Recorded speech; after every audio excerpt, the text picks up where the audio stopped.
Identity का एक बाब। क्या आपने कभी नोटिस किया है, कुरान में अल्लाह ने कई जगह फरमाया अल्लाह सब कुछ जानता है, लेकिन एक जगह अल्लाह इंसान से कहता है तुम नहीं जानते। आखिर कुरान हमारी इस बेबसी और लाइल्मी को बार बार हाईलाइट क्यों करता है? प्रोफेसर अली की किताब रिवाइविंग योर रियल आइडेंटिटी का एक बाब इसी सवाल का जवाब देता है। हम सब की ज़िंदगी में एक ऐसा मोड़ आता है जब लगता है कि कहानी ख़त्म हो गई, कोई रिश्ता टूट गया, ख्वाब बिखर गए, या कोई अपना हमेशा के लिए बछड़ गया। दिल चीख कर कहता है कि बस अब सब ख़त्म।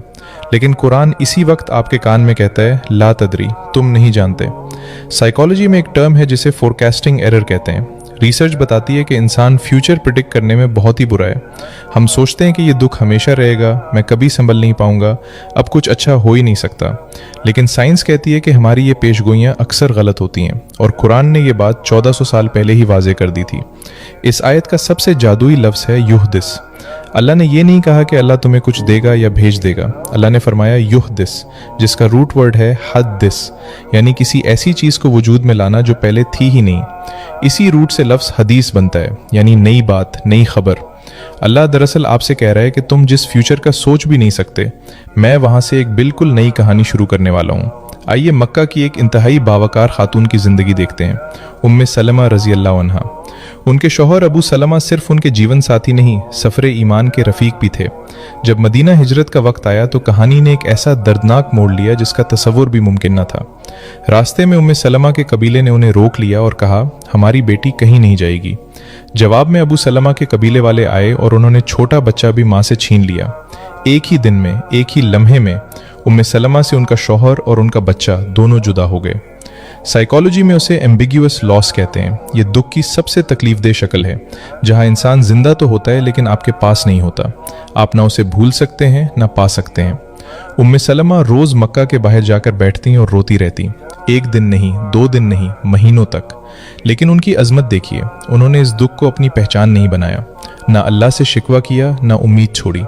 साल भर बाद हालात बदले, बच्चा भी मिला और मदीना जाने की इजाज़त भी मिल गई। मदीना पहुंचकर कुछ अरसा सुकून मिला, लेकिन फिर रज़वा ओहद के ज़ख्मों की वजह से अबू सलमा इंतकाल कर गए। अब अगर कोई उम्मे सलमा से पूछता कि आपका फ्यूचर क्या है, तो उनका जवाब होता मुझे नहीं मालूम। और वाकई उन्हें नहीं मालूम था, क्योंकि अल्लाह ने उनके लिए जो लिख रखा था वो उनकी सोच से भी बहुत बड़ा था। साइकोलॉजिस्ट कैरल ड्वेक की माइंडसेट थ्योरी के मुताबिक 2 तरह के लोग होते हैं। एक वो जो कहते हैं कि ये मेरी फाइनल सिचुएशन है, और दूसरे वो जो मानते हैं कि कहानी अभी ख़त्म नहीं हुई। कुरान हमें यही दूसरा माइंडसेट देता है, ला तदरी, तुम अभी पूरी कहानी नहीं जानते। और फिर अल्लाह ने वो किया जो कायनात में कोई सोच भी नहीं सकता था।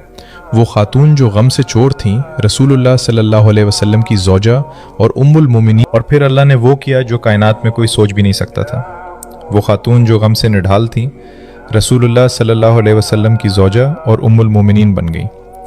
सुलह हुदैबिया के नाजुक मौके पर उनकी दी हुई हिकमत पूरी उम्मत के लिए मशअल राह बन गई। तब समझ आता है कि अल्लाह ने क्यों कहा था ला तदरी। जब उम्मे सलमा मक्का की रेत पर बैठकर रो रही थीं, उन्हें नहीं पता था कि उनके आंसुओं के पीछे अल्लाह क्या लिख रहा है। और आज जब आप रो रहे हैं तो शायद आपको भी नहीं पता। कुरान का पैगाम सिर्फ ये नहीं है कि सब ठीक हो जाएगा, बल्कि पैगाम ये है कि अल्लाह आपकी ज़िंदगी का सबसे खूबसूरत चैप्टर उस वक्त लिख रहा होता है जब आपको लगता है कि कहानी ख़त्म हो चुकी है।